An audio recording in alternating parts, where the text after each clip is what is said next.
forgot that was the word I was just thinking. Right, Yeah. but it's just like it's in the ethers, and there's like, and even our experiences, even the recognition that we all have this experience or something similar to us, that our subconscious gives us this like sensory input memory of hearing our names.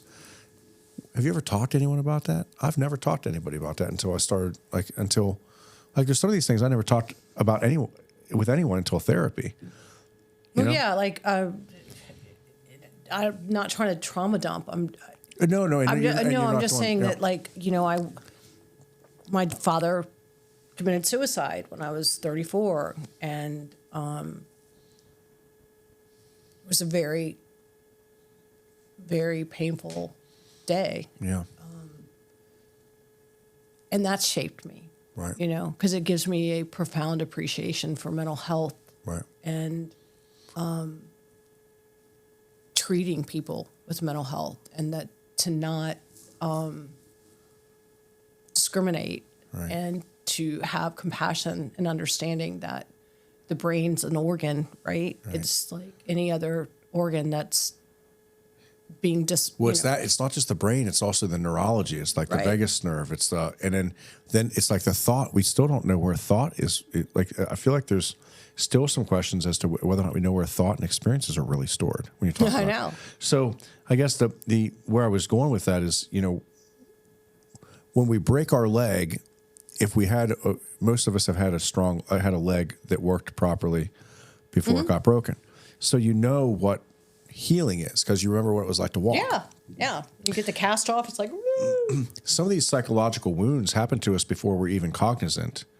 You know, like these things are building from 0 to 20 years old. Like we're learning how to fear before we have cognitive memory. You know, I was talking to a buddy of mine. There's like proof right now that like brain scans of infant boys that the brain changes after circumcision. I've always wondered about that. I was like, what? I don't know what the answer is. We don't have to get there. But I mean, I've always kind of been like, that's kind of like brutal. But that's becoming more of a conversation as well. You know, that we just take for granted. Let's cut the foreskin off of men's penises before, and they don't feel it. Don't worry. And now I think they. Well, there's now. Did the kid cry? I don't know. You know, I don't. But maybe the kid cries all the time. I don't want anybody. Right. And I don't want to get. You know, it's just interesting that he like out of nowhere we were started talking about this. He goes, man, I just ran across a study that says that like the boys' brainwaves literally change after that. And I'm not. You know, there's no the bullshit of all this is there's no way to avoid trauma. No. Because we don't have the resources for every one of us to survive forever and still procreate. Like this world would not be able to handle that.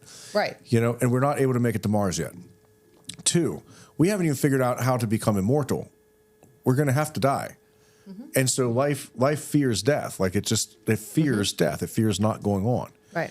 And then 3, we have like part of our neurology has this empathic neurological system that our neurologies literally regulate with each other.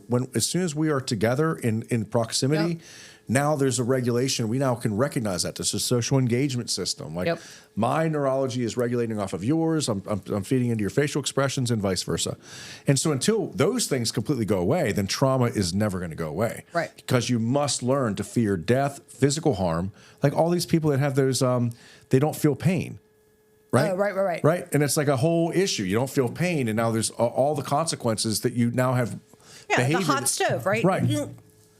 So until that all ends, which it doesn't seem it's going to end anytime in the near future, we're not going to be able to get over it. So it goes back to the original thing that I was saying is, what does healed trauma look like?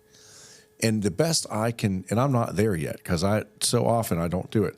It's curiosity, but it's curiosity without assumption. I would if that say, makes any sense. Well, I would say that it looks like empathy and compassion and the willingness to use my own experiences to inform my relationships with other people and be willing to meet people where they are, right? And not assume that and even not assume that I know. Right. Right? Like, I don't know what it's like to be coming out of jail after 20 years, right? Like, as a man, I don't know. But I understand my own experience, and my own pain and my own healing so that I can meet that person. It's easier I think it's easier to have that curiosity and compassion when you know the person's going through something. Mm-hmm. It's a lot harder when they're a stranger that seems to have they're driving a Land Rover, dressed well, and they get out and they bitch at you at the side of the street. On Facebook. Right, on Facebook or right. whatever. And so those are the places where it's really difficult for us not to have assumptions and to continue to have the empathy, compassion, and the grace, right? Right. I read something or saw something the other day that said grace is armor for the soul, not for the it's armor for your soul. It's your soul's ability to have, grace, even though it looks, and even though they told you they did it on purpose, the ability to understand that they know not what they don't know. Like forgive them for they know not what, even if Bible verse for right. a reason. Yeah. Something someone said, and I don't really, I know, really, I got you. Yeah. This is not really, but, and I recognize that is part of, part of that whole thing, and I feel like I'm being very elusive with my words here, and I'm doing it to a certain extent on purpose, because it is so difficult to talk to people about where do their assumptions start to show up. Well, here we go. I'll give you an example. My dealings with my landlord, right? I'm assuming that they're a bunch of white, rich, old school Richmond guys, right? Who don't care about me at all. Looking at a woman that doesn't know what she's doing and is, I don't know if open up a yoga studio. Who was she eating granola right now? I thought I smelled patchouli. Right. But I don't know if that's a fact. Right. It's my own. Right. And then sometimes just turn to him saying, "Look, I put everything I owned into this place." Well, that's what I finally said. I said, "Look, if I was your daughter, your sister, your wife, and this was going on, would you think this is okay?" And that's when they responded. Yeah, pull one card, and then we'll call it a day. Oh, I did it again. Okay.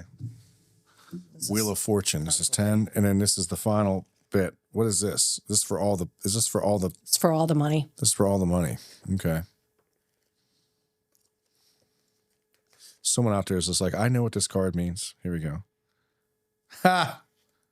Delays and setbacks. The reverse Wheel of Fortune in your reading asks you to focus on what you can actually control when things feel chaotic. Look at that. Are you refusing to let something come to an end or resisting the growth? Everything's changing around you, which can feel uncomfortable, but this time of instability is temporary. What is ending now will create space for something new to come in its place. So, all right, with that, I think that's perfect. So thank you for being the guest on whatever we're starting to call this, but we're the Trauma Philosopher on YouTube. I like it. Inch Law is the law office that we're here, and you're here at the Holistic Life Studio space here in Richmond, Virginia. And we are just trying to talk about the things that no one's talking about. I think that's the name. What are we not talking about? What are we not talking about? So, all right. Well, everyone, thank you for Melissa being on the show. And I can't wait to find out what's going on with your yoga studio. We did talk about me getting some soul totems and some meditation stations in there so that she can actually, start supporting some of the things that we're building out here. But Absolutely. It's been such a great time. Yeah, I can't wait. Everyone, thank you. Thank you. Thanks, Melissa.